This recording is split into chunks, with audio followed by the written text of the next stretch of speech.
ይህ የኢትዮጵያ ቴሌቪዥን ነው።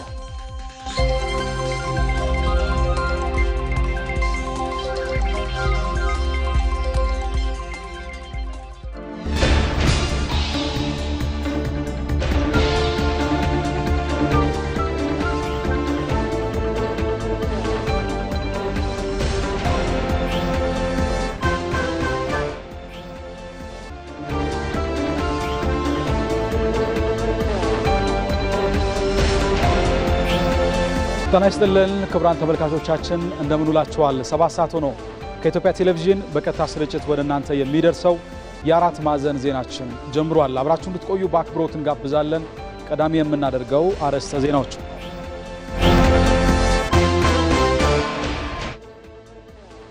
ጠቅላይ ሚኒስትር አብይ አህመድ ያለፉት 2 ወራት የማክሮ ኢኮኖሚ ፖሊሲው በስኬታማ አፈጻጸም ላይ መሆኑን አሳይተዋል ሲሉ ገለጹ።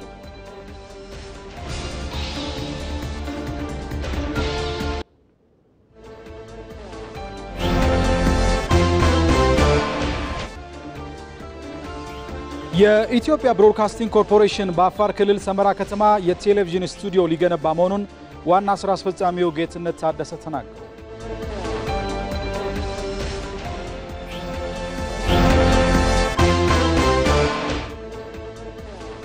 ኢሬቻም ለባህላችን ህዳሴ በሚል መሪ ቃል ለሚከበረው የዘንድሮ ኢሬቻ በዓል አስፈላጊው ቅድመ ዝግጅት መደረጉን የአዲስ አበባ ባህል ኪነ ጥበባትና ቱሪዝም ቢሮ ገለጸ።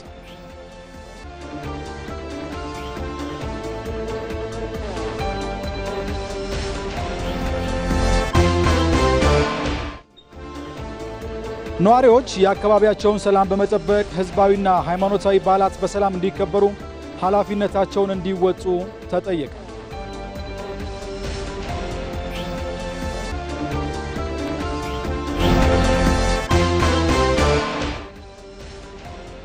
ኢራን በእስራኤል ላይ የሚሳኤል ጥቃት ፈጸመች የሚለውን ደግሞ ከውጭ ይዛል።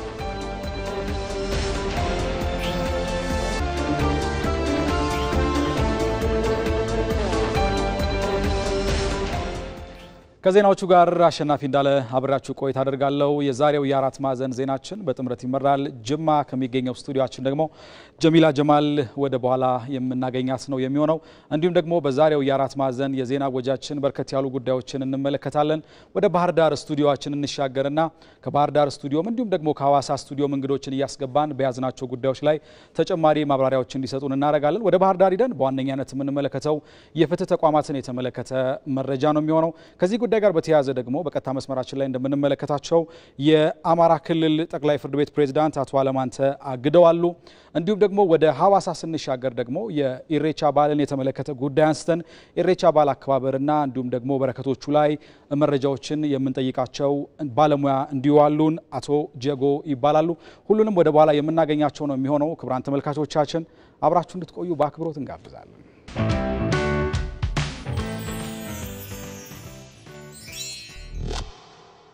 ማንኛውም ሀገር የትርክት ውጤት ነው። ኢትዮጵያ የተተረከችው ነው የመሰለችው። ወደፊት እንድትሆን የምንፈልጋትን ኢትዮጵያ ምን ተረካች ኢትዮጵያ ነች የምትሆነው። ታሪክ ስናነሳ 2 መሰረታዊ ጉዳዮች ናቸው ትርክት ውስጥ የምንወርሰው። አንደኛ የጋራ ትውስታ ነው፣ ሁለተኛ የጋራ ተስፋ ነው። የጋራ ትውስታችንን በጋራ ስናበጀው የጎደለውን ነገር ስናበጀው የጋራ ይሆናል። የጥቂቶች የአንድ አካባቢ ትውስታ መሆኑ ቀርቶ የጋራችን ይሆናል። የጋራ ተስፋ ታሪክን ማረሚያው መንገድ ፖሊሲ ማስቀደድ አይመስለኝም። የጋራ ተስፋ ነው። ድምጽ የሌላቸውን ታሪኮች ጎርጉረን አውጥተን መጻፍ ስንጀምር ናሬቲቭ ስናዘጋጅ ያን ጊዜ ዲሞክራቲክ የሆነ ሶሳይቲ ወደዛን ልንሄድ እንችላለን ማለት ነው እና ይሄንን ነው መገንዘብ ያለብን። የመጣንበት መንገድ ብዙ ችግር ያለበት ከመሆኑ አንፃር ችግሮቻችን በአንድ ጀንበር እንፈታቸዋለን ብለን ግን አናስብም። እዚህ መድረክ ላይ የተነሳው እሱ ነው። ማን ነው ሙሉ ኢትዮጵያዊ? ማን ነው ግማሽ ኢትዮጵያዊ?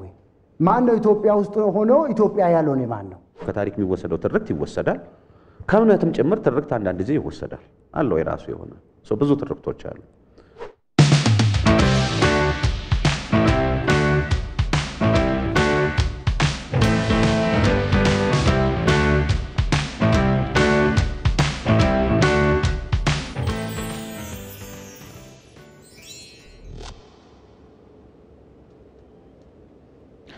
ጠቅላይ ሚኒስትር አብይ አህመድ ያለፉት 2 ወራት የማክሮ ኢኮኖሚ ፖሊሲው በስኬታማ አፈጻጸም ላይ መሆኑን አሳይተዋል ሲሉ ተናገሩ።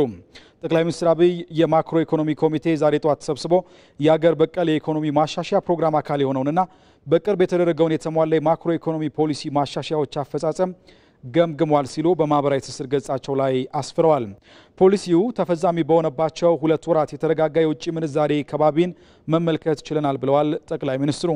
በተመሳሳይም የገቢ ግባችንም የተቀመጠለትን ግብ በመምታት በታለመለት መንገድ ላይ ይገኛል ነው ያሉት። በአጠቃላይም ያለፉት 2 ወራት ፖሊሲው በስኬታማ አፈጻጸም ላይ መሆኑን አሳይተዋል ሲሉ ተናግረዋል።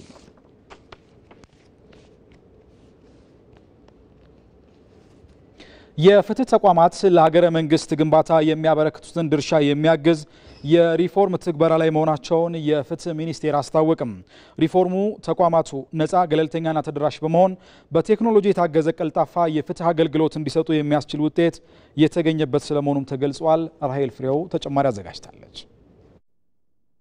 የዳኝነትና ፍትህ አካላት የትብብር ጥምረት መድረክ በባህር ዳር እየተካሄደ ነው። በመድረኩ የክልልና የፌዴራል የፍትህ ተቋማት የለውጥ ስራዎች አተገባበርና የትራንስፎርሜሽን እቅድ ትግበራ ቀርቦ ምክክር ተካሂዶበታል። ፖሊስ በሀገራችን ዘንድሮ 16ኛ ዓመት ዕድሜ ያስቆጥራል።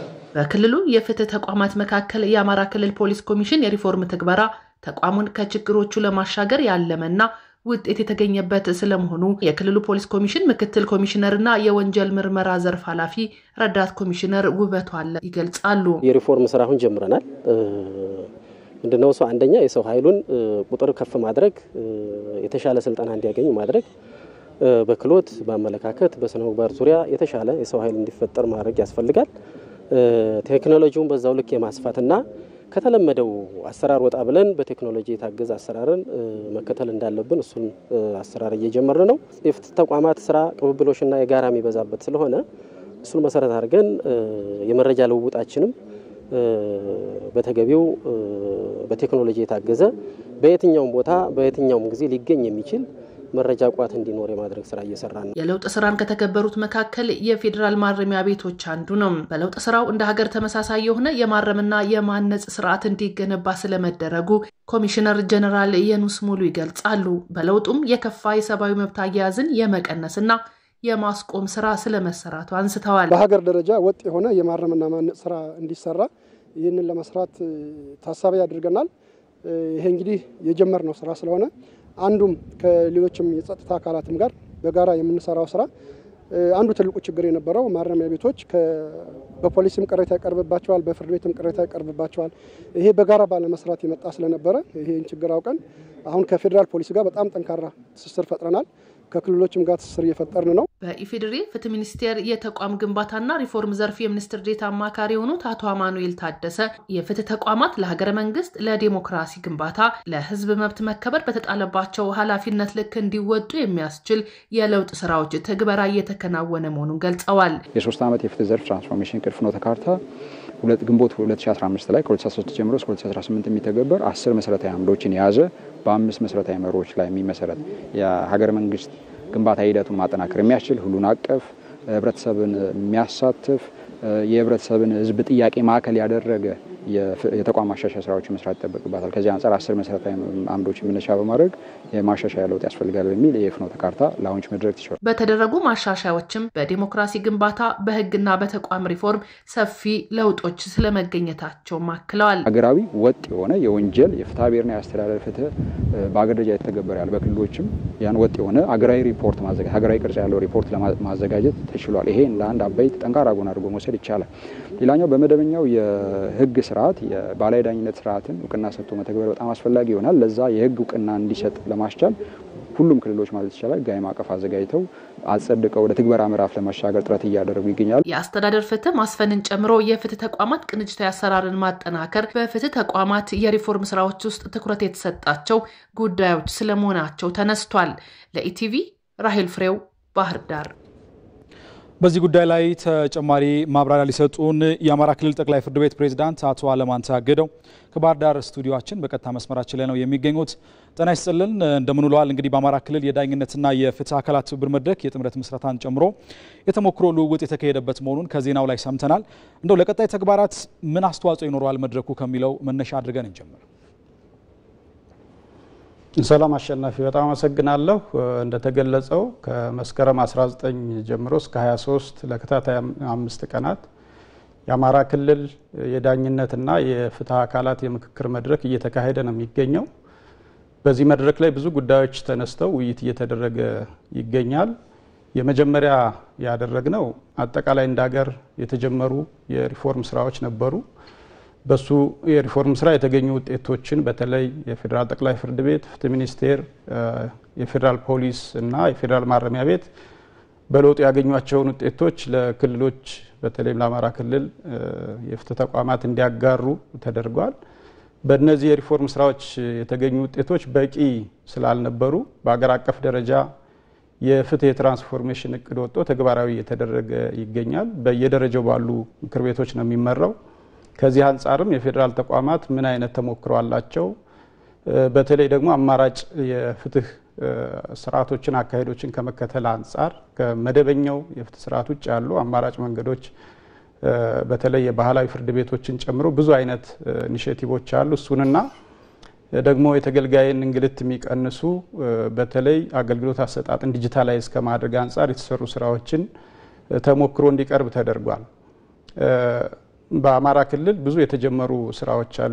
የትራንስፎርሜሽን እቅዱን ከመተግበር በአማራ ክልል ጠቅላይ ፍርድ ቤት፣ በፍትህ ቢሮ፣ በክልሉ ፖሊስ ኮሚሽንና በማረሚያ ቤት እንግዲህ እነዚህ ተቋማት ላይ የሚሰራው ስራ በመሰረታዊነት በአገር ግንባታ ሂደት ውስጥ ቁልፍ ተቋማት እንደመሆናቸው መጠን የዳኝነት ነጻነቱን ማጠናከርና ጠንካራ ፍርድ ቤቶች መገንባት፣ የህግ አስከባሪ አካላትን እንደዚሁ ማጠናከር አብዛኛውን ከሀገር ግንባታ ጋር የሚያያዙ ከተቋም ግንባታ ጋር የሚያያዙ መሰረታዊ ነገሮችን ይፈታል ብለን እናምናለን። እነዚህ ተሞክሮች ከቀረቡ በኋላ ክልላችን ደግሞ ያለበትን ተጨባጭ ሁኔታ ለማየት ተሞክሯል። እንደ ክልል የክልሉ መንግስት የፕሬዝዳንቱም የምክር ቤት አፈጉባኤውም የሚመሩት ነው የትራንስፎርሜሽኑን። በዚህ መሰረት ከፍተኛ የሆነ የክልሉ መንግስት ቁርጠኝነት አለ። እሱን መነሻ በማድረግ የፍትህ አካላት በጋራ ከዚህ በፊት ብዙ እየተሰራበት አልነበረም፣ ግን በፌዴራል እና በሌሎች ክልሎችም የዳኝነትና የፍትህ አካላት የትብብር መድረክ የዳኝነት ነጻነትን ከማስጠበቅና ፍርድ ቤት አንደኛው የመንግስት አካል እንደመሆኑ መጠን በፍርድ ቤት ሰብሳቢነት የሚመራ መድረክ አለ። እሱን ጀምረናል። በብዙ ጉዳዮች ላይ መግባባት ላይ ተደርሷል።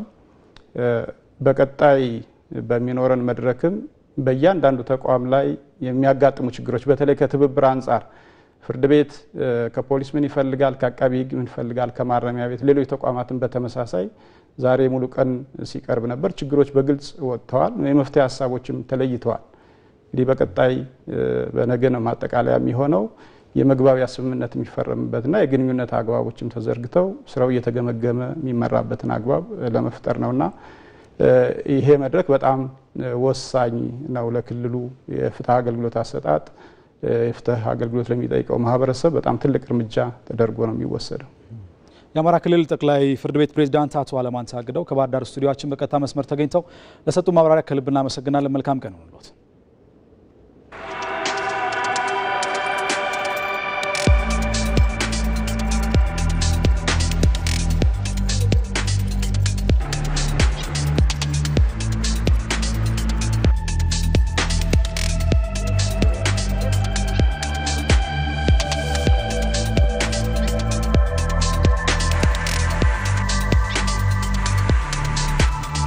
ሁሉም ቦታ እንደርሳለን፣ ሁሉንም ጉዳይ እንዳስሳለን። በቅርብ ቀን በኢቲቪ ዜና ይጠብቁ።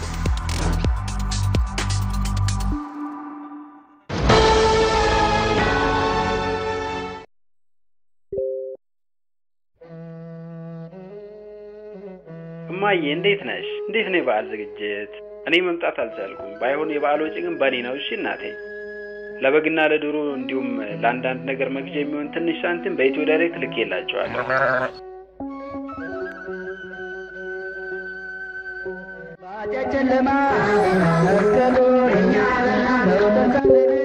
ማይ ላንቺም በባህል ልብስ ፏ የምትይበትን ጨምሬ ልኬልሻለሁ። እሺ ሽቅርቅር በይልኝ።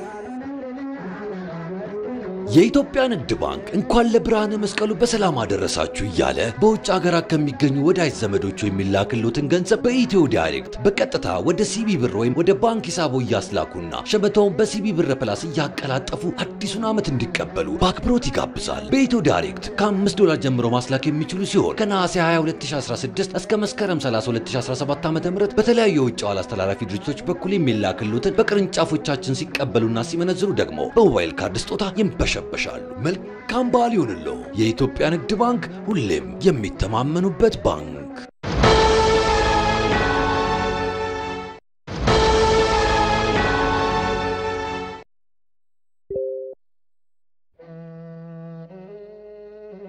እማዬ እንዴት ነሽ? እንዴት ነው የበዓል ዝግጅት? እኔ መምጣት አልቻልኩም። ባይሆን የበዓል ወጪ ግን በኔ ነው። እሺ እናቴ። ለበግና ለዶሮ እንዲሁም ለአንዳንድ ነገር መግዣ የሚሆን ትንሽ ሳንቲም በኢትዮ ዳይሬክት ልኬላቸዋለሁ።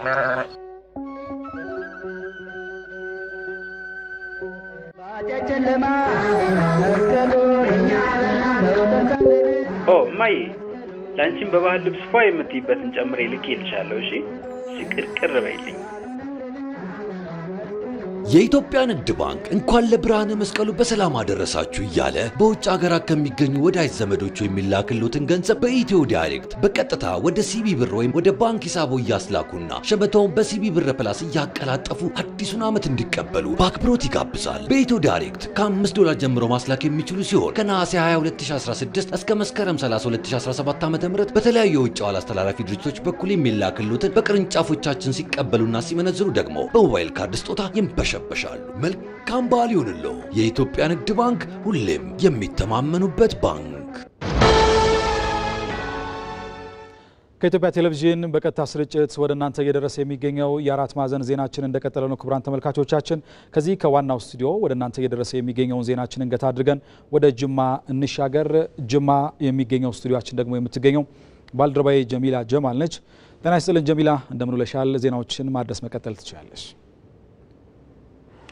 አመሰግናለሁ አሸናፊ። ጤና ይስጥልኝ ተመልካቾች። ኢትዮጵያ ብሮድካስቲንግ ኮርፖሬሽን ጅማ ከሚገኘው ስቱዲዮአችን ተጨማሪ ዜናዎችን ወደ እናንተ ማድረስ ነው የሚሆነው። አብራችሁ ቆዩ። ባለፉት 5 ዓመታት የኢትዮጵያ ቱሪዝም የኢኮኖሚ ምንጭ የሆነ መምጣቱን የጠቅላይ ሚኒስትር ጽህፈት ቤት ገለጸ። የኦሮሚያ ቱሪዝም ሳምንት የፌዴራልና የክልል የመንግስት የሥራ ኃላፊዎች በተገኙበት በፓናል ውይይት ተካሂዷል። አሊ ደደፎ የኦሮሚያ ቱሪዝም ሳምንት የኢሬቻ በዓልን ምክንያት በማድረግ መካሄድ ከተጀመረ ዓመታትን አስቆጥሯል። የዘንድሮ የኦሮሚያ ቱሪዝም ሳምንት የቱሪዝም ጉዞ ሰላምን ያበረታታል በሚል መሪ ቃል በተለያዩ ሁነቶች እየተካሄደ ይገኛል። የኢትዮጵያ ቱሪዝም እንቅስቃሴ ከለውጡ ወዲህ ያለበትን ሂደት የሚያሳይ ውይይት ተካሂዷል። የባህልና ቱሪዝም ሚኒስቴር ዴኤታ ስለሺ ግርማ ኢትዮጵያ የቱሪዝም ዘርፉን ለማሳደግ ውጤታማ የሆኑ ሀገራትን ልምድ በመውሰድ እየሰራች መሆኑን ገልጸዋል። ኮንፈረንስ እና የተለያዩ ይሄ ለመዝናናት ለመጎብኘት ለሆሊዴይ የሚመጣው ላይ ብቻ ሳይሆን ሌሎች አማራጭ የቱሪዝም ሴግመንቶች አሉ። ከማይስ ቱሪዝም የምንለው እሱ ላይ ፎከስ በማድረግ በቀላሉ በርካታ ቁጥር ያላቸውን ጎብኚዎች ማምጣት ይቻላል። ኢትዮጵያ እንደ ሀገር ይህን ማድረግ ትችላለች። ከፕሪ ኮቪድ ከነበረው የቱሪስት ቁጥር በላይ ማምጣት ይችላል። የጠቅላይ ሚኒስቴር ጽህፈት ቤትን ወክለው የተሳተፉት ቢሌኔ ስዩም ባለፉት 5 ዓመታት የኢትዮጵያ ቱሪዝም የሀገሪቷ የኢኮኖሚ ምንጭ ሆኖ እያገለገለ ነው ብለዋል። $9 ትሪሊየን ስንል በዓለም የሚንቀሳቀሰው በቱሪዝም ቀላል ነገር አይደለም። ያንን ነገር እኛ እንደ ሀገር እንደ ትልቅ ሀገር እንደ በጣም ብዙ ባህል ብዙ ትሩፋቶች ብዙ የናቹራል ኤንዳውመንትስ እንዳለው ሀገር ከዛ ተቋዳሽ ራሳችንን ለማድረግ የተለያዩ አይነት የፖሊሲ ኦፖርቹኒቲዎችን ተፈጥረዋል ማለት ነው። ሀላላ ኬላ ራሱ 1000 ኪሎ ሜትር የሆነ የተለያዩ ቦታዎችን አቋርጦ የሚሄድ የነበረ ግንብ ከዛ ታሪክ ተነስቶ ሀላላ ኬላ ሎጅ መገንባት ተችሎ የዛ አካባቢ ሰው ምን አይነት አልባሳት አለው፣ ምን አይነት ታሪክ አለው፣ ለዚች ሀገር ምን አስተዋጽኦ አድርጓል የሚለውን አዘን ኤንትሪ ፖይንት ወስዶ አስገብቶ አሳይቶናል ማለት ነው። the same thing ወንጪም the same thing ጎርጎራ ላይም እና ጨበራ ላይም ያለው ማለት ነው። የኦሮሚያ ቱሪዝም ኮሚሽን ለሊሴ ዱጋ በበኩላቸው ኢሬቻ የሀገሪቱን ቱሪዝም ሀብት ለዓለም አቀፍ ማህበረሰብ ለማስተዋወቅ የክልሉ መንግስት በትኩረት እየሰራ ነው ብለዋል። Today marks the opening of Oromia Tourism Week. የኦሮሚያ የቱሪዝም ሳምንት መካሄድ ከጀመረ 4ኛ ዓመቱን ይዟል። ይህም ሀገሪቷ ያላትን የቱሪዝም ሀብት ለማሳወቅ የራሱ ሚና የሚጫወት ነው። በኢሬቻ በዓል የኦሮሞ ህዝብ ያለውን ባህልና አኗኗር የሚታይበት በመሆኑ ለዘንድሮ የኢሬቻ በዓል በኤግዚቢሽን ቀርቧል። በዓሉ የሀገራችንን የቱሪዝም ዘርፍ ለማሳደግ የራሱ የሆነ አስተዋጽኦ አለው። የኢሬቻ በዓልን የዓለም ሀገራት ሁለንተናዊ ይዘቱን እንዲረዱ ከተለያዩ የዓለም ሀገራት እንግዶችን ጋብዘናል። ይህ ኢትዮጵያ ባለብዙ ባህል ባለቤት መሆኗን የምናሳውቅበትና ቱሪስቶችን የምንስብበት ነው። የኦሮሚያ ክልል ብልጽግና ቅርንጫፍ ኃላፊ አቶ ከፍያለው ተፈራ የኦሮሚያ ክልል የቱሪዝም ዘርፉን ለማሳደግ ከፌደራል መንግስት ጋር እየሰራ መሆኑን ገልጸው በክልሉ ምቹ የሆኑ የቱሪዝም አካባቢዎችን ለይቶ በማውጣት በትኩረት እየሰራበት መሆኑን ገልጸዋል። ደሜን ቱሪዝሚ በክልላችን የቱሪዝም ዘርፍ ትኩረት አግኝቷል።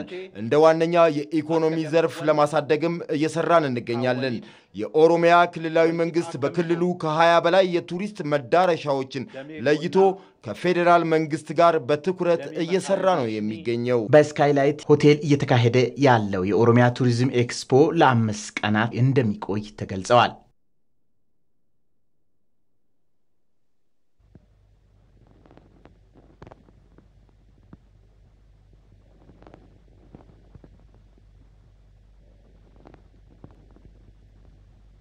የበኩር ድምጽ የሆነው ኢቢሲ የሶዘር መገኛ በሆነችው በአፋር ክልል ሰመራ ከተማ የቴሌቪዥን ስቱዲዮ ሊገነባ ነው። የአፋር ክልል ርዕሰ መስተዳድር ሀጂ አወል አርባ በኢቢሲ ዋና ስራ አስፈጻሚ በአቶ ጌትነት ታደሰ የተመራ ልዑክን በጽህፈት ቤታቸው ተቀብለው አነጋግረዋል።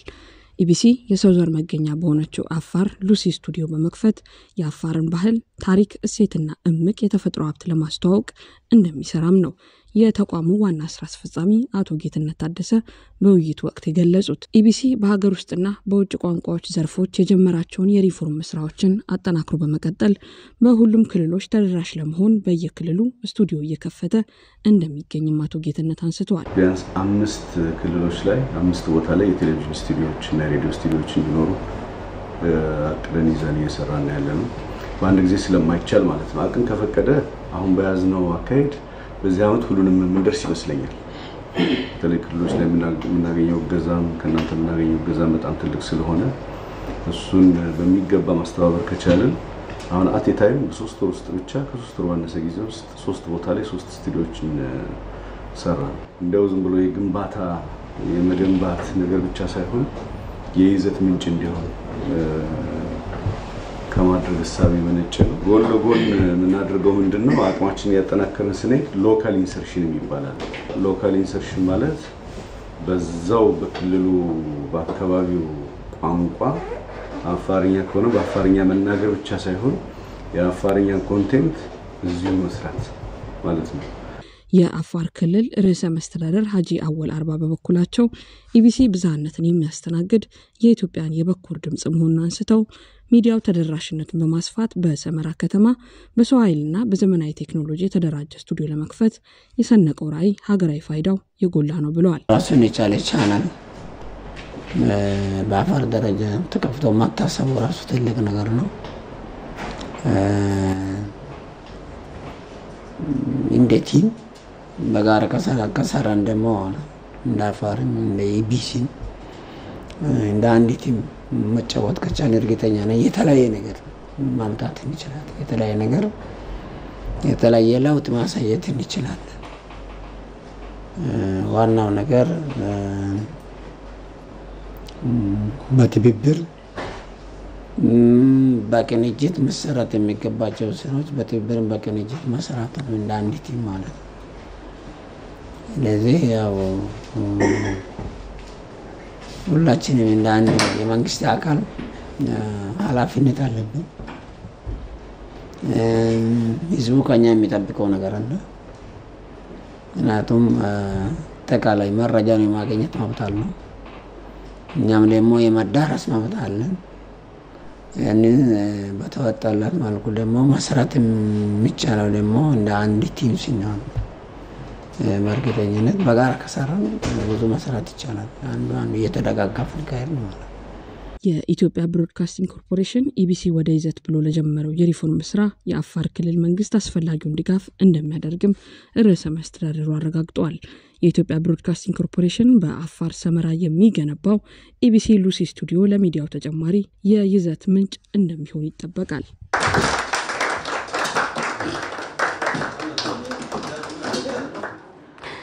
የተከበራችሁ ተመልካቾቻችን ቀደም ሲል ተከታተልነውን ዜና ወይንሸት ጀን ያቀረበችውን ኢቢሲ በአፋር ክልልም ተጨማሪ ስቱዲዮ ሊከፍት ዝግጅት ላይ መሆኑን የሚያሳይ ነው። እንዲሁም ርዕሰ መስተዳደሩም በዝግጅቱ ላይ ተሳትፎ እንደሚያደርጉና ኢቢሲን እንደሚያግዙም ነው የተገለጸው። ወደ ቀጣዩ ዜናችን ስናልፍ ደግሞ በተጠናቀቀው በጀት ዓመት ከ4.2 ቢሊዮን ብር በላይ ግብር መሰብሰቡን በገቢዎች ሚኒስቴር የመቀሌ ቅርንጫፍ ጽሕፈት ቤት አስታወቀ። በበጀት ዓመቱ ለመሰብሰብ ከታቀደው ከ2 ቢሊዮን ብር ግብር አንጻር የተሰበሰበው ገቢ 194% ሆኖ መመዝገቡ ተገልጿል። በገቢዎች ሚኒስቴር የታክስ ማስተባበሪያ ዳይሬክተር ያሬድ ፍቃዱ የንግዱ ማህበረሰብ መብትና ግዴታውን በአግባቡ በመረዳት ያደረገው ተሳትፎ ለስኬቱ በምክንያት ይጠቀሳል። ክልል የገቢ ምንጭ አሟጦ ከመሰብሰብ አኳያ አጠቃላይ ሁሉም ማህበረሰብ የማስተዋወቅ ወይንም የግንዛቤ ማስጨበጫ መድረኮች በማመቻቸት ሁሉም ወረዳዎችና ከተማ መስተዳድሮች ዞኖች ላይ አጠቃላይ ከፍተኛ አመራሩንና የክትትልና ግምገማ የቴክኒክ ባለሙያዎች በማዋቀር ሁሉም ወረዳዎች ላይ የተሻለ ክትትልና ግምገማ እያደረግን የመጣንበት ሁኔታ ነው ያለው ማለት ነው። ተመልካቾች ለሰዓቱ ዜና ተጨማሪ ጅማ ከሚገኘው ስቱዲዮአችን ወደ እናንተ እያደረስን የነበርነው ይህን ይመስላል። ወደ ዋናው ስቱዲዮአችን ወደ አሸናፊ መልሳችኋለሁ። መልካም ቆይታ ይሁንላችሁ። ጀሚላ ከልብ እናመሰግናለን። መልካም ቀን ይሁንልሽ።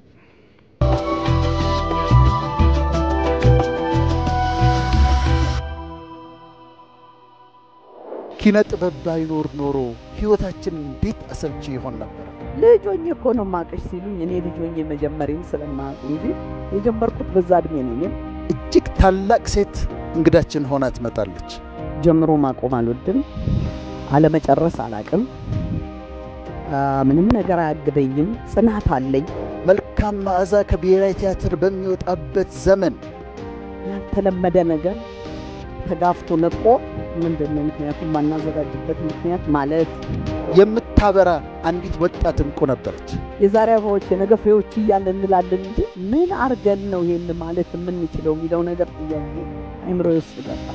ብዙ ባለስልጣን ቢሮ ውስጥ መቀለጃም ሆኛል። ኢትዮጵያን የበለጠ እንድንወዳት ያደረጉን የኪነ ጥበብ ሰዎች አይደሉ?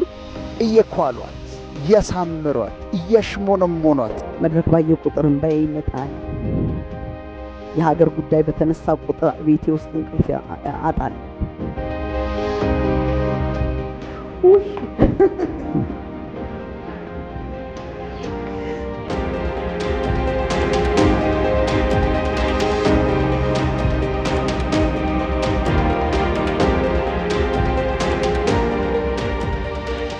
ከ60 በላይ ቲያትሮችን ሰርተናል። የማይታሰብ ነው።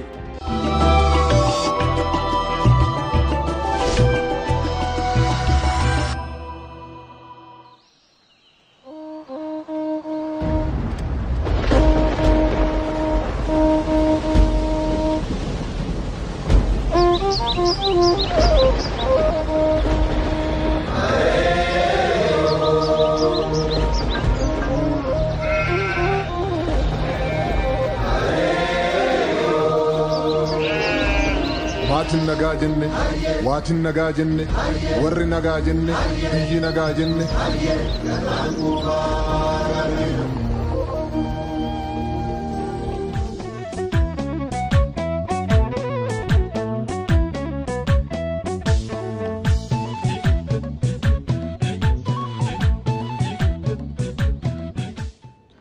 ከኢትዮጵያ ቴሌቪዥን በቀጥታ ስርጭት ወደ እናንተ እየደረሰ የሚገኘው የአራት ማዕዘን ዜናችን እንደቀጠለ ነው። ክቡራን ተመልካቾቻችን በማስከተል ደግሞ የኢሬቻ በዓል ላይ ያተኮሩ ዜናዎቻችን ወደ እናንተ የምናደርስ ይሆናል። ከዚህ ከዋናው ስቱዲዮ ከያዝናቸው ዜናዎቻችን በተጨማሪ ደግሞ ሙያዊ ማብራሪያ ልንጠይቅ ወደ ሐዋሳ ስቱዲዮአችን እንሻገራለን። ሐዋሳ ስቱዲዮ ደግሞ እንግዳ እየጠበቁን ነው። እንግዳችን አቶ ጀጎ አገኘው ይባላሉ። የሲዳማ ክልል ባህልና ቱሪዝም ቢሮ ኃላፊ ናቸው። አቶ ጀጎ ወደ በኋላ እርስዎን እናገኙታለን። ቀዳሚ ያደረግናቸውን ዜናዎች በቅድሚያ እናስከትል፣ ይጠብቁን። ኢሬቻ ለባህላችን ህዳሴ በሚል መሪ ቃል ለሚከበረው የዘንድሮ ኢሬቻ በዓል አስፈላጊው ቅድመ ዝግጅት መደረጉን የአዲስ አበባ ባህል ኪነ ጥበባትና ቱሪዝም ቢሮ ገለጸ። መግለጫውን የሰጡት የአዲስ አበባ ባህል ኪነ ጥበባትና ቱሪዝም ቢሮ ኃላፊ ሂሩት ካሳ ኢትዮጵያም በርካታ የአደባባይ በዓላት እንዳሏት ገልጸው እነዚህ በዓላት በህብረ ብሔራዊነታችንና ብዝሃነታችን ያገኘናቸው በረከቶች ናቸው ብለዋል። በኦሮሞ ህዝብ ዘንድ በድምቀት የሚከበረው ኢሬቻ የማይዳሰስ ቅርስ የሆነ በዓል መሆኑን በማንሳት ከክረምቱ ጨለማ ወደ ብርሃንና አዲስ ዘመን መሻገርን አስመልክቶ ለፈጣሪ ምስጋና የሚቀርብበት እንደሆነም ገልጸዋል። በዓሉ በርካታ ኢትዮጵያውያን ከተለያየ ስፍራ በመገኘት የሚታደሙበት በመሆኑ የህዝብ ለህዝብ ትስስርን የሚፈጥር እንደሆነም ነው የተናገሩት። በኦሮሚያ አካባቢ ያሉት ብቻ ሳይሆን ከሁሉም ክልል ከተሞቻችን ከሁሉም ክልል አካባቢዎች ወደ አዲስ አበባ ይሄን በዓል ለማክበር በእንግድነትም የሚታደሙበት የሚሳተፉበት በዓል ነው። ይህን እንደ አዲስ አበባ ስንመለከተው ለአዲስ አበባ በጣም ትልቅ በረከት ያለው በዓል ነው። የመጀመሪያው የህዝብ ትስስርን እጅግ የሚፈጥር በዓል ሆኖ እናገኘዋለን። ምክንያቱም ለህዝብ ትስስር ግንኙነት ያስፈልጋል። ስለዚህ ይሄን ኢሬቻ በዓል መሰረት በማድረግ በጣም ብዙ ህዝብ ወደ አዲስ አበባ በመምጣት እርስ በርስ ይተዋወቃል፣ እርስ በርስ ይገናኛል፣ ባህሉን ይታደማል። ከባህሉ የሚወስደውን እሴት ደግሞ የበለጠ የህዝብ ለህዝብ ትስስርን በመፍጠር ከፍተኛ አስተዋጽኦ ያደርጋል ማለት ነው። ኢሬቻም የቱሪስት መዳረሻ ከተማ የሆነችው አዲስ አበባን የበለጠ የሀገር ውስጥ ቱሪዝም እንቅስቃሴዋን በማነቃቃት ለኢኮኖሚው እድገት የራሱ ሚና ይጫወታልን ብለዋል። አዲስ አበባ ከመሸጋገሪያነት አልፋ አሁን የቱሪስት ከተማ የሆነችበት ደረጃ ላይ ደርሳለች። የቱሪስት ከተማ ስንልም እንዲሁ በቀላሉ ሳይሆን ከዓለም የምትወዳደር ትልቅ ከተማ ነች። በሁለቱም መንገድ አንደኛው በቱሪስት መስህብ ብዛት፣ ሁለተኛው ደግሞ ከተማው ደረጃውን የጠበቀ አገልግሎት ሰጭ ተቋማት እና የከተማ ልማቱ ለቱሪዝም ምቹ ሁኔታን የፈጠረበት ደረጃ ላይ በመድረሷ የቱሪስት ከተማ ነች። ሁለተኛ ደግሞ እንደምታውቁት በዓለም ቅርስነት የተመዘገቡ የማይዳሰሱ በዓላት ደግሞ በሚዳሰሱት ቅርሶቻችን እና መስህቦቻችን ላይ ተደምረው የቱሪስት ከተማ እንድትሆን ትልቅ እድል ተፈጥሯል ማለት ነው። በዓሉ ለማክበር የተለያዩ ዝግጅቶች መደረጋቸውን የገለጹት ኃላፊዋ እየተካሄደ ከሚገኘው ኤግዚቢሽን በመቀጠል በዓሉ ላይ ያተኮረ ፎረም ይደረጋል ብለዋል። በዓሉ በዋዜማውና በዕለቱ ደግሞ በባህልና ወጉ መሰረት በአዲስ አበባ በድምቀት እንደሚከበር ገልጸዋል። በሀገር ውስጥ የማይዳሰስ ቅርጽ ሆኖ የተመዘገበው የኢሬቻ በዓል በዓለም ቅርስነት እንዲመዘገብ እየተሰራ መሆኑንም ኃላፊዋ አስታውቀዋል።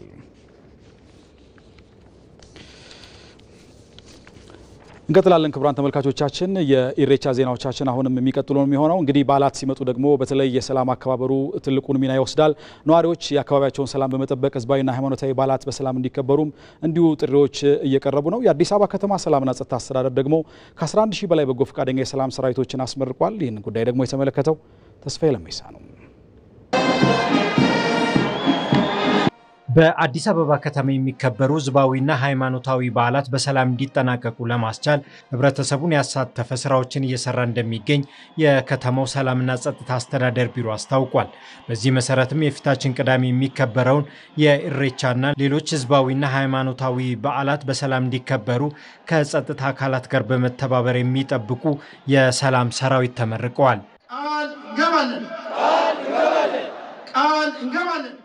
የሰላም ሰራዊት የከተማችን ነዋሪዎች በሰላምና ጸጥታ ስራዎች ላይ በብቃት እየተሳተፉ ስለመሆናቸው ማረጋገጫ ሲሆን የዛሬው ተመራቂዎችም ለሁለተኛ ዙር ከ11 ሺህ በላይ በጎ ፈቃድ የሰላም ሰራዊት አባላትን ከማህበረሰቡ በመመልመል የስነ ልቦና አእምሮና ወታደራዊ ስልጠና እንዲከታተሉ በማድረግ ለዛሬው ምረቃ ዝግጁ እንዲሆኑ ተደርጓል።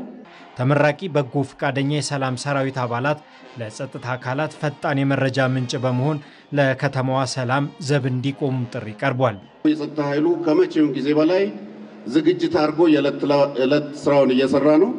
የሰላም ሰራዊቱ ለዚህ የጸጥታ ኃይል የመረጃ ምንጭ በመሆን በጋራ እንዲሰራ ማሳሰብ እፈልጋለሁ። ሁለተኛው ጉዳይ እንግዲህ ያለ ህዝብ ተሳትፎ የሚረጋገጥ ሰላም የለም። ለሽብር ኃይሎችም ለወንጀል ፈጻሚዎችም የተመቸች ከተማ እንዳትሆን የበኩላችሁን አስተዋጽኦ እንድታደርጉ እያሳሰብኩኝ እንኳን አደረሳችሁ እንኳን ደስ አላችሁ ለማለት እወዳለሁ። ህዝባዊና ሃይማኖታዊ በዓላት የደስታ እንጂ የስጋት ምንጭ እንዳይሆኑ እንደሚሰሩ ነው ተመራቂ የሰላም ሰራዊት አባላቱ የተናገሩት።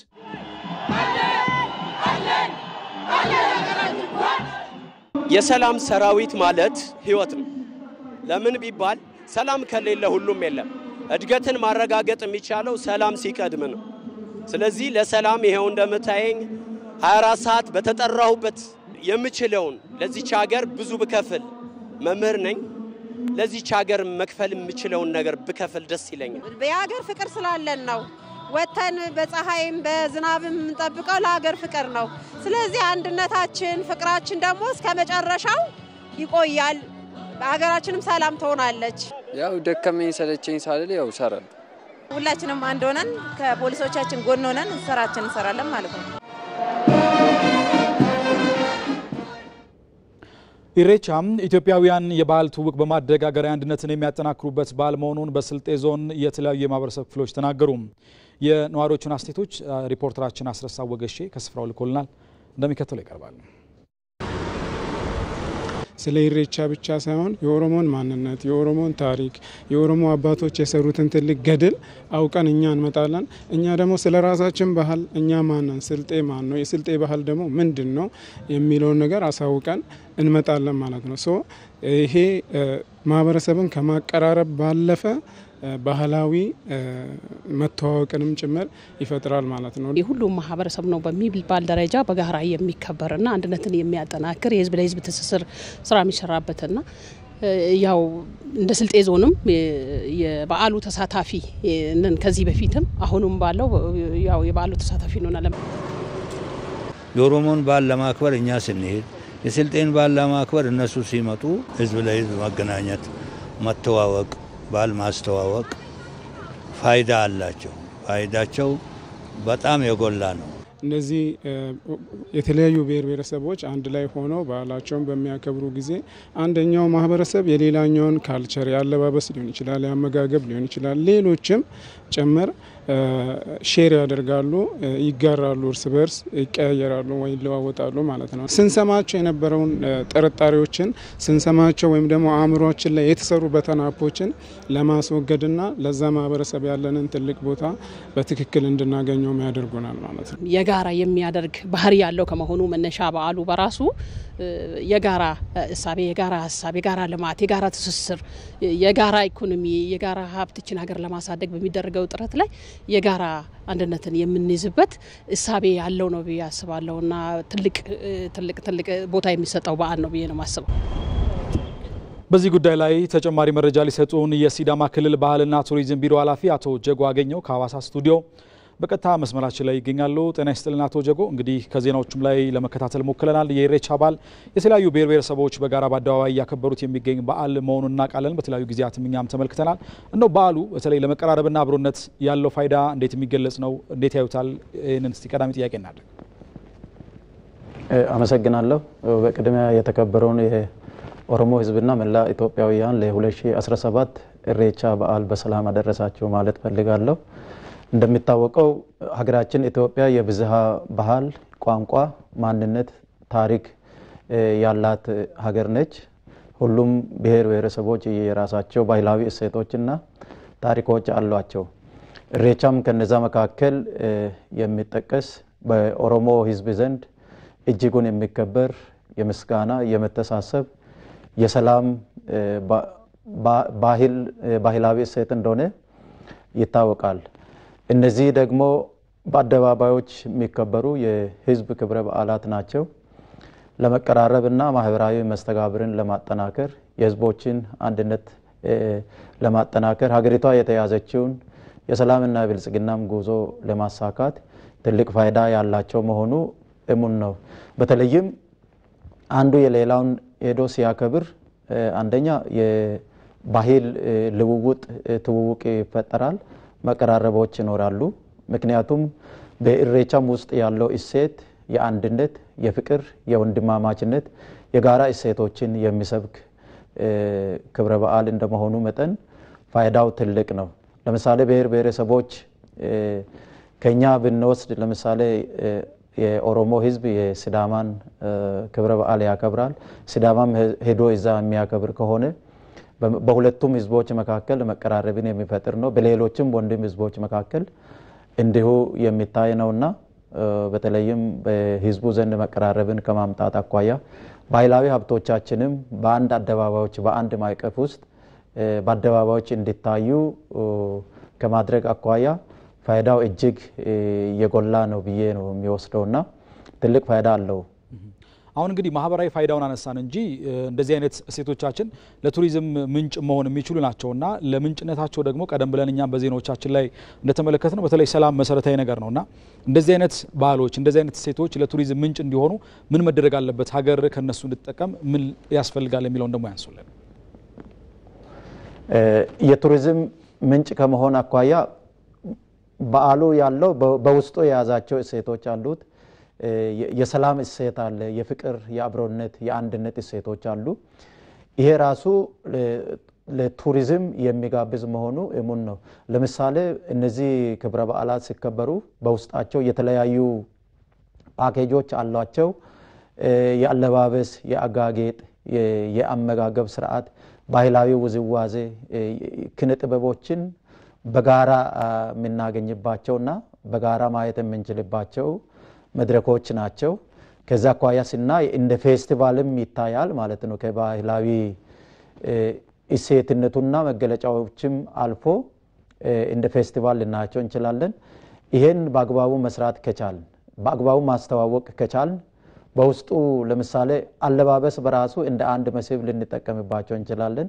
በተለያዩ ፌስቲቫሎች አውደ ርዕይን በማዘጋጀት በፎቶ በአግባቡ በማስተዋወቅ ከሀገር ውስጥና ከሀገር ውጭ ቱሪስቶችን በመሳብ ሀገሪቷ ለምሳሌ እንደ እድገት ምንጭ የያዘችውን የቱሪዝም ልማትን ለማፋጠንና ከዘርፉ የሚገኘውን ገቢ ለማሳደግ ትልቅ ፋይዳ አለው።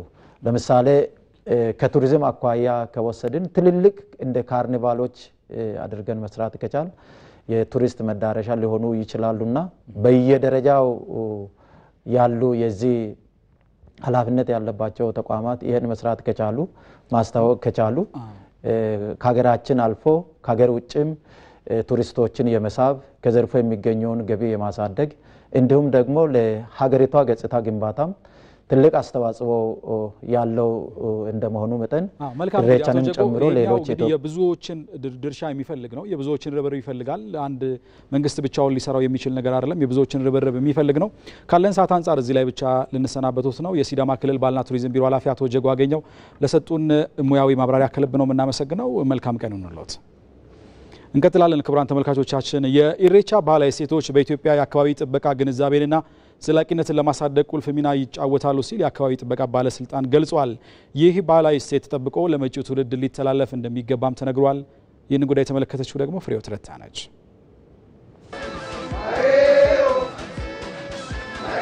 የኦሮሞ ሕዝብ ከተፈጥሮ ጋር ያለውን ጽናት አንድነትና ትስስርን ያሳያል። የኢሬቻ በዓል የበዓሉ ማክበሪያ ቦታ የውሃ አካል ነው። የህይወት የመታደስና የስምምነት ምልክት፣ ተፈጥሮን የመንከባከብ አስተምሮት በገዳ ስርዓት ውስጥ የተደነገገ ነው ይላሉ የኦሮሞ ታሪክ ተመራማሪዎች። ኡመኒ ኦሮሞ ፈላሰማ የኦሮሞ ሕዝብ ፈጣሪ በፍጥረታት ይገለጻል የሚል ፍልስፍናን ይከተላል።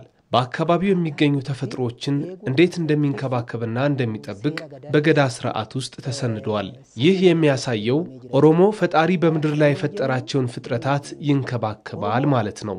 ደረቅ እያለ ለምለሙን አትስበር፣ ወልጋዳ እያለ ቀናውን አትቁረጥ። ይሄ በህግ በገዳ የተደነገገ ነው። ኢሬቻ ተፈጥሮን ጠብቆ ለትውልድ የማስተላለፍ ኃላፊነትንም ያስታውሳል የሚሉት የመጫና ቱለማ ልማትና መረጃጃ ማህበር ፕሬዝዳንት እንዲሁም የኦሮሞ ታሪክ ተመራማሪ የሆኑት ድሪባ ደምሴ ኦሮሞ ለፍጥረት ሁሉ ነው አክብሮት ያለው። ሰፉ ወሰኔን ጠብቀ ኑር፣ ሰፉ ወይም ያንን ስርዓት ካቃወስክ ሁሉም ነው፣ ሰው ብቻ አይደለም፣ ፍጥረት አውሬ ራሱ እንትኑን መጠበቅ አለበት። ሰፉ ለምሳሌ ሌሊት የሚሄድ ጅብ ቀን ቢወጣ ሰውም ላይ አደጋ ያደርሳል፣ እሱም ላይ አደጋ ይደርሳል።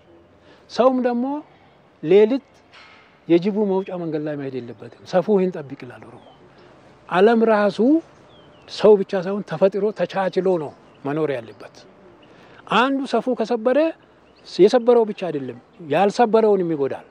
ስለዚህ አንተም ተጎርቴ ሌላ እንዳትጎዳ ሰፉ ጠብቅ ይላል። የአካባቢ ጥበቃ ግንዛቤንና ዘላቂ ልምዶችን ለማበረታታት ኢሬቻ ሚና እንዳለው የተናገሩት ደግሞ በኢትዮጵያ አካባቢ ጥበቃ ባለስልጣን ውሃ አካላትና ውሃ አዘል መሬቶች አጠቃቀም ክትትል ዴስክ ኃላፊ ዘሪሁን መንገሻ ናቸው። በባህላዊ አክቲቪቲስ አንትኖች የውሃ አካላት የሚሰጡትን አገልግሎት ዋጋ እንድንሰጥ ያደርጋል። ይህንን ካደረገ ደግሞ ምን ያህል መጠበቅ እንዳለብንም በዛው ልክ ይረዳሉ ማለት ነው። ስለዚህ እንደዚህ አይነት ካልቸሮች በየአካባቢያችን አለ። አካባቢን ከመጠበቅ አኳያና ኢሬቻ በዓል ላይ የምናየውን የኢኮሲስተም አገልግሎት አካባቢያችንን በደንብ እንድንጠብቅ ነው የሚያደርገው። በባህላዊ መንገድ አካባቢን የመጠበቅና የመንከባከብ እሴቶች ተጠናክረው ሊቀጥሉ እንደሚገባም ባለስልጣን መስሪያ ቤቱ መልእክቱን አስተላልፏል። ኢሬቻም የምስጋና የሰላምና የአንድነት በዓል በመሆኑ ከዓመት ዓመት የበዓሉ ታዳሚ እየጨመረ ስለመሆኑ የቀድሞ አባገዳ በየነ ሰንበቶ ይናገራሉ። በኢሬቻ በዓሉን አክብሮ ከመመለስ ውጪ የፖለቲካ ሀሳብ ማራመጃ መሆን እንደሌለበትም ይገልጻሉ። ቶማስ ኃይሉ ከሀዩ ቱለማ በየነ ሰንበቶ ጋር ቆይታ አድርጓል። ከራስ አንደበት እንከታተል። አዎ ያ መሬው መሬው መሬው ያማረም ዲለጃ መሬው መሬው መሬው ማለት ዞሬ መጣው በአመቱ አንተ ጋር አልቀርም ማለት ነው። መሬው ማለት በአማርኛ ዞሬ መጣው አንተን ለማመስገን ማለት ነው። ከዛ በኋላ ገቢሳዮ ሆ አይሮቤ ለሸሰቦ ቀደራሪ ኦዳናቤ ደግለጂሴዮ ገዳ ፊልሞ ሲትሪሴዮ ኦዳናቤ ደግለሎዮ ከራ ፊልሞ ሲቲቦዮ ባራገዳ ሴሪልሞ ረመረራ የገዳ ሴራው ከልጅ በላይ ይበልጣል። ከልጅ በላይ ይበልጣል። የክብር ዶክተር ሀዩ ቱለማ በየነ ሰንበቶ ባላለሁ ከገዳ ስርዓት 8 ዓመት ሰርተናል። አሁን ሀዩ ነን እኛ። ኢሬቻ ማለት አንደኛ ምስጋና ማለት ነው። ምስጋና መስጠት ማለት ነው። ለእግዚአብሔር ምስጋና መስጠት ማለት ነው። ዝናብ ዘንቦ ዛር ያበቀለው እግዚአብሔር ነው። ለእህል የምሰጠው እግዚአብሔር ነው። ሰውን የሚያኖረው እግዚአብሔር ነው። ለሐዋፋት በሙሉ የሚያኖረው እግዚአብሔር ነው። ስለዚህ ይሄን የሰጠን ጸጋ ውሃ የሰጠን ካለዋ ሰው አይኖርም። ለዚህኛው ምስጋና ለመስጠት ወደ ሆራ ይሄዳል ሰው። ኢሬቻ የኦሮሞ ብቻ አይደለም። ኢሬቻ የኢትዮጵያ ብሔር ብሔረሰብ ነው። ድሮ በኃይለ ሥላሴ ትንሽ ነን እኛ ትንንሾች ነን ይሄዳል። ከቢሾፍቱ ያው ደብረ ዘይት ነው የሚባለው ያኔ ከቢሾፍቱ ይሄዳል። ከጉራግኛም ከትግርኛም ከአማርኛም ከሁሉም ይሄድና ይጨፍራል። ኢሬቻ ያደርጋል። ቅድሚያ ኦሮሞ ይመርቅ እንጂ አባ መልካ ይሄዳሉ። ከዛ በኋላስ በደርግ በመሃሉ ተከለከለ እንጂ ኢሬቻ አልቀረም። ያው እኛ ስለምናውቅ ከኢህአዴግ መጨረሻ ወደዚህ አደገ። የገዳ ስርዓት እስከምንይዝ እስከ ዛሬ ከኢሬቻ ቀርተን መናቅ። ኢሬቻ ማለት ሰላም ማለት ሰላም ነው። ሰውን የማትለይ ምን ይላል ገዳ ስርዓት ለኛ ሲሰጠን በማላ ነው የሚሰጠን። ከእግዚአብሔር በታይ የኛ ንጉስ ነህ ሾመናል። ያንተ ቃል እንሰማለን። አንተም ደግሞ የኛ ቃል ስማ። ብሔር ብሔረሰቦቹን አትለይ። እንኳን የሰው ልጅ ቀርተው የዱር አራዊቱን አትንካ ይላል። ይሄን ከነካ እስከ 7 ትውልድ ዘር ይጥፋ ይላል። የፖለቲካ ቦታ አይደለም። የጭወት ቦታ አይደለም። በፍጹም ሰውን የምትሰድብበት ቦታ አይደለም። ድንጋይ የምትወረውርበት አይደለም።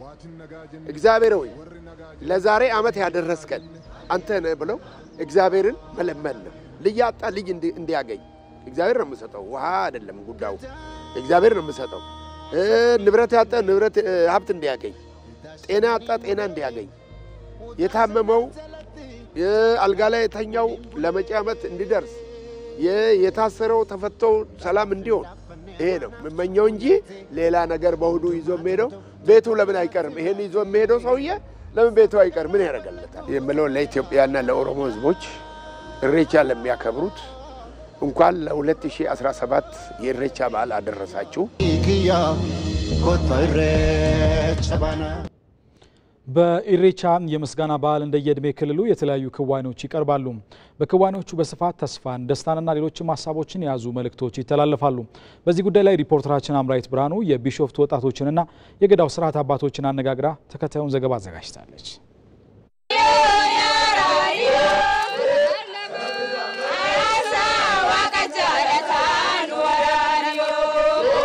እነዚህ ወጣቶችም ሌሎች ታዳሚዎችም ለፈጠራቸው ፈጣሪ አመት ላደረሳቸው ፈጣሪ ምስጋና እያቀረቡ ወደ መልካ ይሄዳሉ። በዚህ ደግሞ በርካታ መልእክቶች የሚተላለፉበት ነው። ከዚህ ከምስጋና ውጪ ምን አይነት መልእክቶች ይተላለፋሉ? በተለይ ደግሞ በእነዚህ ወጣቶች በእነዚህ ዜማዎቻቸው ምን አይነት መልእክቶች አሉ የሚለውን ከነሱ ጋር ቆይታ አደርጋለሁ።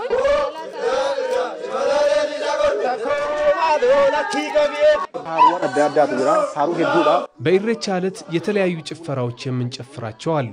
አንዱ ጉላዎ የሚል ነው። ጉላ ማለት ወቅቱ ወጣቶች የሚደሰቱበት ገዳውም የፈቀደልን በመሆኑ እንጫወት እንጨፍር የሚል መልእክት አለው። ፈጣሪን የምናመሰግንበት መሬዎ አለ። የተለያዩ የብሔር ብሔረሰቦች ጭፈራዎችንም እንጨፍራለን። በአጠቃላይ በጭፈራዎቻችን እድገትን፣ ማግኘትን እንዲሁም ደስታን የምንመኝበት ነው።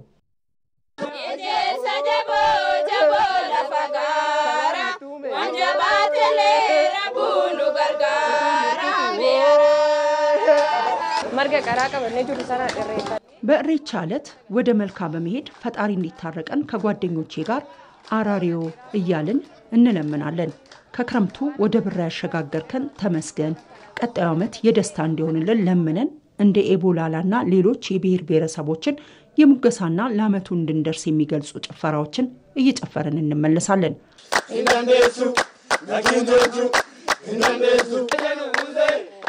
እንግዲህ ተመልካቾቻችን እነዚህ ወጣቶች ኢሬፈና አርገው ሲመለሱ የኢሬቻ ዕለት እንደዚህ አይነት የተለያዩ ጨዋታዎችን በተለይ ብሔር ብሔረሰቦችን ይጫወታሉ።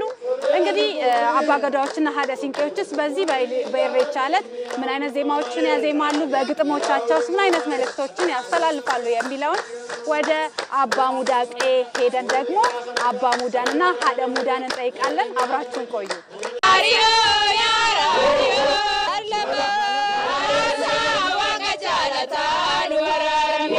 ሀደ ሲንቄዎች ኢሬቻ ሲሄዱ መጀመሪያ ይዞ የሚሄዱት ኢሬቻ ሰርዶ የአበባም ያለበት ከዛ ጠንጋ ጩኮ ያዘ ጮጮ ይዛሉ፣ ሲቄ ይዛሉ።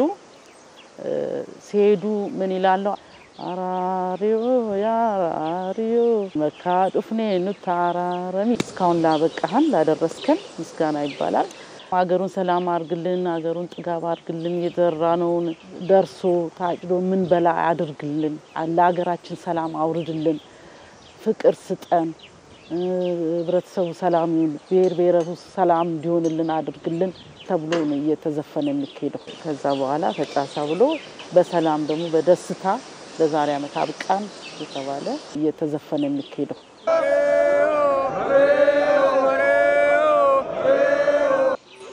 እውነት ነው።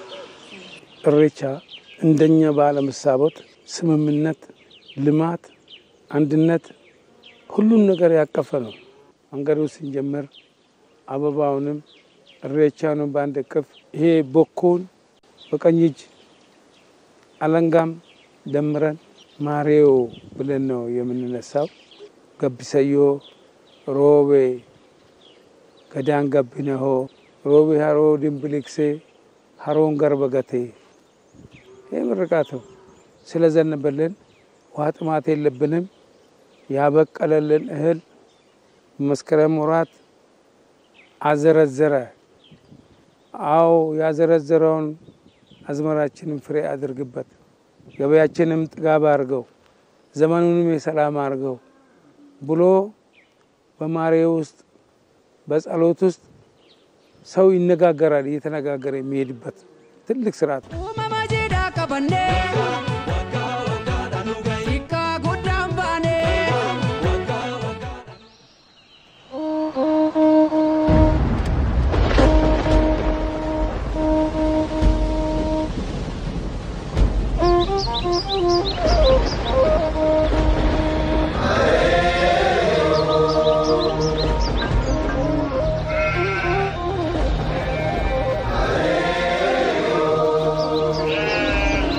maatin nagaa jenne waatin nagaa jenne warri nagaa jenne biyyi nagaa jenne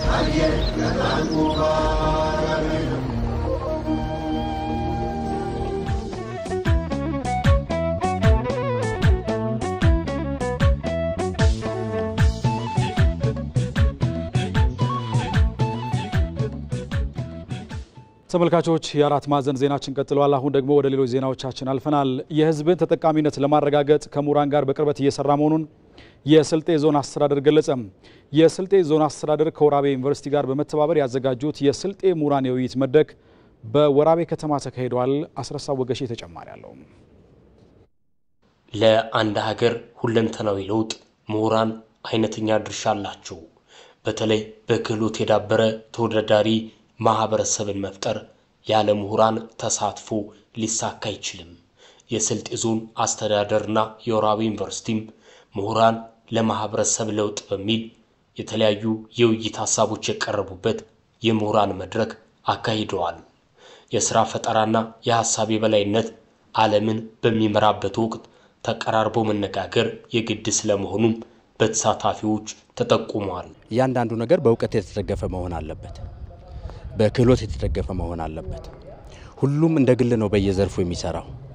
አጠቃላይ ሲሰባሰብ ግን እንደ ሀገርም እንደ ክልልም ሆነ እንደ አካባቢ ተወላጅነት አይነተኛ ሚና ይጫወታል ብለን እናምናለን።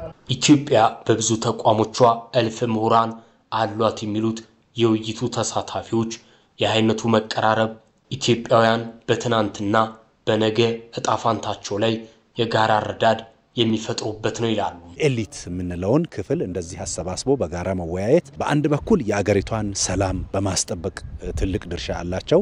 ሁለተኛ ደግሞ በምርምሩ ዘርፍ ደግሞ እየተመራመሩ ለሰላምም ለእድገትም ኮንትሪቢዩት ያደርጋሉ ማለት ነው። በስልጤ ዞን የተለያዩ የማህበረሰብ አገልግሎቶችን እየሰጠ መሆኑን የሚገልጸው የወራቤ ዩኒቨርሲቲም ምሁራን ሐሳባቸውን የሚያፈልቁባቸውን መድረኮች ለማመቻቸት እሰራለሁ ብለዋል። እውቀትና ክህሎት ለሀገራት ታሪካዊና አሁናዊ ሁኔታ መገለጫ ቀዳሚ ስፍራ የሚሰጣቸው ናቸው። እውቀትና ክህሎት ይመራመራሉ። መማር ማስተማር፣ መመራመር የምሁራን ወሳኝ ድርሻ ነው። በመሆኑም የወራቤ ዩኒቨርሲቲ ከምሁራን ጋር በቁርጠኝነትና በሙሉ እምነት ይሰራል። በስልጤ ዞን አመራሩና ምሁራን አብሮ በመስራት የዞኑን ህዝብ ሁለንተናዊ ተጠቃሚነት ለማረጋገጥ ወደ ተግባር መገባቱም ተገልጿል። ከወራቤ ዩኒቨርሲቲ ውጭም ያሉ በአገሪቱ ውስጥ በተለያየ ተቋማት የሚሰሩ አካላትንም የማሳተፍ ልምዳችን አነስተኛ ነው የነበረው። በየዘርፉ የአሳቢያን ቡድን ተቋቁሞ ቢሰራበትን ሂደት ለመቀየስ ትልቅ እድል ይፈጥራል።